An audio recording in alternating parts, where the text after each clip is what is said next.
Hello students. In this video, you'll find explanation of assignment number 2 of solutions. First numerical. Calculate mole fraction of ethanol in an aqueous solution containing 46% ethanol by mass. Say solution is 100 grams.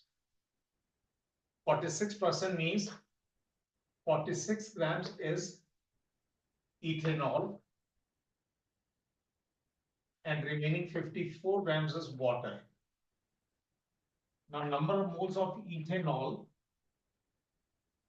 46 divided by molecular weight. Number of moles of water, 54 divided by molecular weight. Mole fraction of ethanol is 1 divided by total, 0.25. Second, when 200 grams of a solution containing 30% solute was cooled, a part of the solute precipitated out because solubility decreases with decrease in temperature in most of the cases. Leftover solution contained 12.5% solute by mass. Calculate the mass of solute that precipitated out.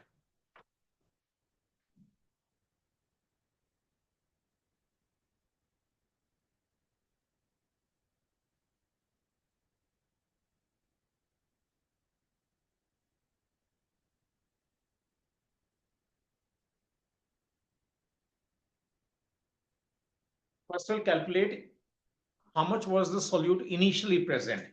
It was 30% and 200. So 30% of 200, it means 60 grams of solute was already present. Say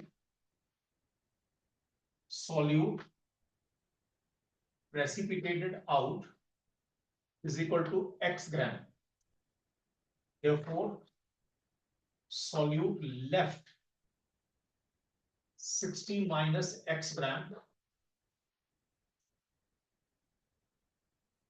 Solution left 200 minus X grams. So this is the final weight of solute left, final weight of solution left, and final percentage of solute in the solution is given. It is 12.5%. So I'll use percentage. Final percentage is equal to final weight of solute divided by final weight of solution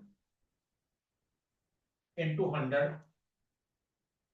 Calculate X. Value of X will be our answer, and it will be 40 grams. This is the answer. Third numerical.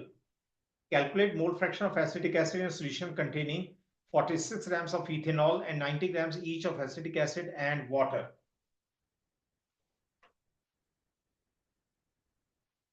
Number of moles of ethanol, 46 by 46, 1. 90 grams each of acetic acid and water. Number of moles of acetic acid, 90 divided by molecular weight. Number of moles of water, 90 divided by molecular weight. We have to calculate mole fraction of acetic acid. This will be 1.5 divided by total number of moles. So 0.2 is the answer. Calculate the amount of glucose required to prepare 250 cc of 0.04 molar aqueous solution. Extremely simple numerical. So molarity 0.04 is equal to weight of glucose divided by molecular weight into 1000 divided by volume of solution is 250. This will be your answer. Please never expect such simple numericals in exam. Next, fifth numerical. Calculate molarity of the solution prepared by mixing 40 cc of 1.2 molar and 60 cc of 0.8 molar solution of the same solute. Now, this one. 1.2 molar into 40 cc. I'm using the formula M1V1 plus M2V2 is equal to M final V final. So this is M1V1. Second solution is molarity 0.8, volume is 60 cc is equal to final molarity. We have to calculate. Final volume is 40 plus 60. This will be the answer you can calculate. Sixth, 250 cc of an aqueous solution, density 1.1 gram per cc, contains 15 grams of urea. Calculate molality and molarity of the solution. Weight of solution, this is 250 multiplied by density. Density is 1.1. 275 grams. Molarity.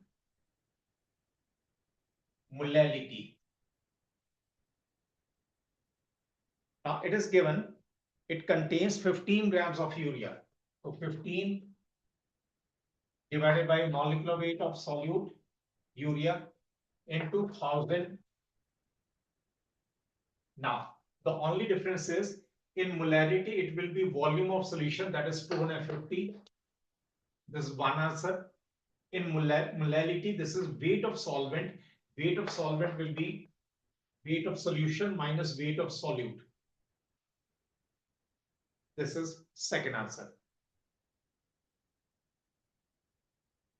Seventh, 21.2 grams of sodium carbonate is dissolved in water to prepare 250 cc solution. Calculate its normality. Normality will be, we'll first calculate molarity and then multiply by n factor. So molarity will be weight of sodium carbonate divided by molecular weight into 1000 divided by volume of solution is 250 cc. N factor for sodium carbonate is 2. So multiplied by 2 is the normality. You'll get the answer given here, 1.6 normal. Last numerical. Calculate density of a 6 molar aqueous solution of NaOH containing 20% NaOH by mass. Say solution is 100 grams.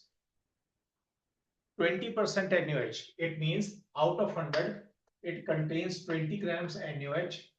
Remaining 80 grams is water.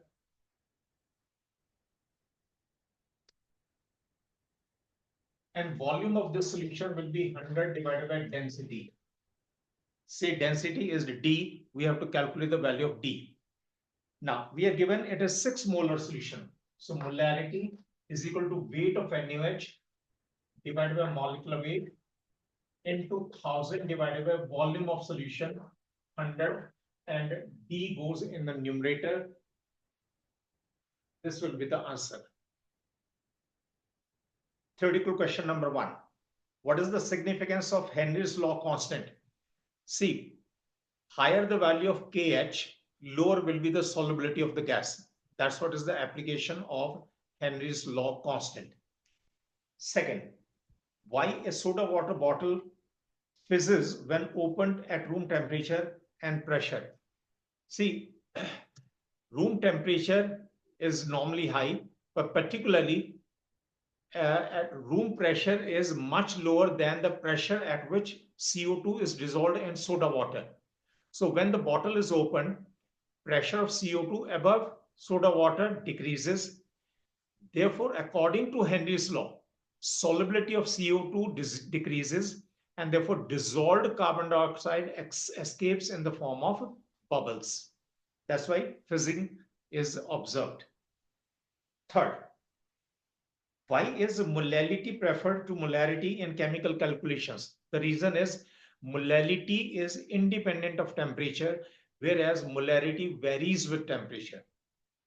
Next, give a general example where solubility decreases with increase in temperature. Question is general. General example is that solubility of gases decreases with increase in temperature. Otherwise, generally what we say is solubility increases with increase in temperature. So the exception, general exception is solubility of gases and liquids. Remaining questions are in green. That is, you'll find their answers in my videos. That's all.